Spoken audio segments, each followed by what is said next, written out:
The Cincinnati Bengals, 0-2 for, again, I believe I read a stat that in their last 5 seasons, they've started off in a combined 1-9. So this is not a team that starts off hot by any stretch of the imagination. They continuously start off slow.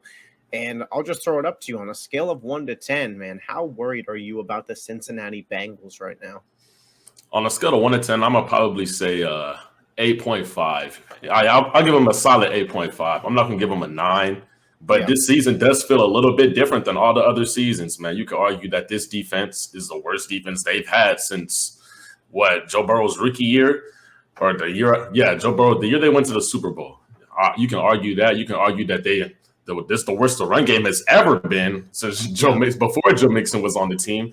And they still don't even have the number 2 receiver practicing yet, really, for real. So this season just feels a little bit different. So I would definitely be a little bit more alarmed than I would in the past years. So I'm glad we started with the Bengals because I disagree here. I'm at a 4.5, 5 out of 10.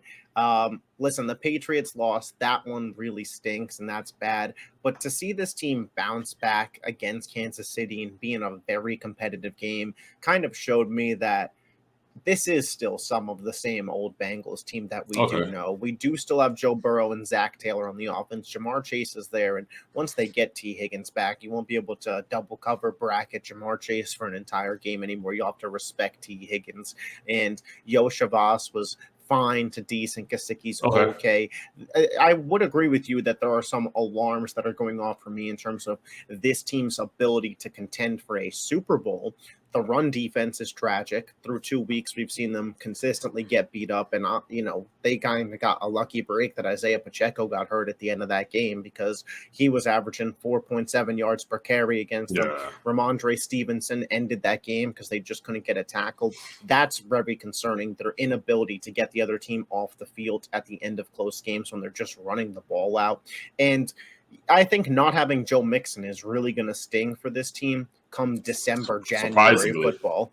I mean, I think we've seen early on in this NFL season that the run game matters, especially if you're one of those teams trying to compete and be at an elite level. It doesn't mean you have to have a top 5 back in the sport, but you need to be able to run the ball at least at a top 15 level, especially when these games start getting colder, man. The Chiefs got Pacheco, the Ravens, who we'll talk about, they have Derrick Henry, the Packers with Josh Jacobs, the Eagles with Saquon, the 49ers with CMC, the Bills with James Cook.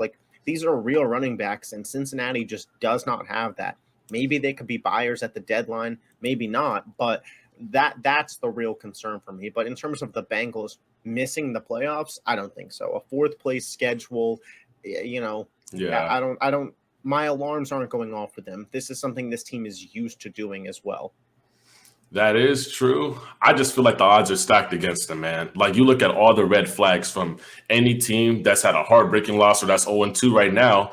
And the Bengals match that description, man. I know they've won against adversity before, but when I look at this team, man, you can't run the ball. You can't stop the run. How are you going to control the game? Jamar Chase is not the same when T. Higgins isn't there. That's just a fact. He's not the same. T. Higgins plays okay when Jamar Chase isn't there. You can say that, but the other way around, Jamar Chase is not the same player because now he is getting double teamed, like you said. So with that being said, who's going to step up in this offense? And then, like I said, you can't catch the run. You can't stop the run. You can't run the ball. Nobody expected Joe Mixon to be missed this much on this team. Nobody could have expected that. DJ Reader loss, also a very big deal, and also in the hardest division in the entire NFL right now. Or maybe it may not even be the hardest division no more, but it's definitely top 3 hardest division right now currently. So I just think the odds are stacked against them at this point, man. That's all I'm saying. Yeah, I mean, the odds are certainly stacked against them. I think some of my lack of concern also comes from the fact that the Ravens are 0-2, and I feel like the Ravens have a tougher path ahead of them, which we'll talk about them in just a second. On the Jamar Chase situation, it's tough to gauge, and we'll see kind of where we're at perhaps over the next 2 weeks, but week 1, he wasn't practicing. You're up against Rod Mayo, who learns defense from Bill Belichick, and then week 2, you play Kansas City, who traditionally, they also follow a similar Belichickian model of let's take out the opposing team's best player. That's what they did against week 1 in Baltimore with Mark Andrews. And then they did it week 2 with Jamar Chase. So I think he's gotten some kind of crap end of the stick matchups here. Yeah. Even if T. Higgins doesn't play this upcoming week, they play against Washington. If you can, I mean, Malik Neighbors just had just tore them up. And the week before, Mike Evans and Chris Godwin tore them up. Jamar Chase should have a big week loading. And I think the Bengals should have a win at home against the Commanders and kind of get right. Now, wait, what's that? No, you're good. No, I was going to say, like you said before, the Ravens do have that first place schedule, and we know that the back half of the Steelers schedule is absolutely brutal. Yeah. So that's one thing that the Bengals really do have going for them, and then the Browns, or who knows what's going on with that quarterback situation, who's going to even be starting quarterback for them come week 8 or 9 anyways. Yeah, I don't have faith in the Browns. So you just got to pray T. Higgins comes back, because sooner or later, because every game matters in this conference for sure.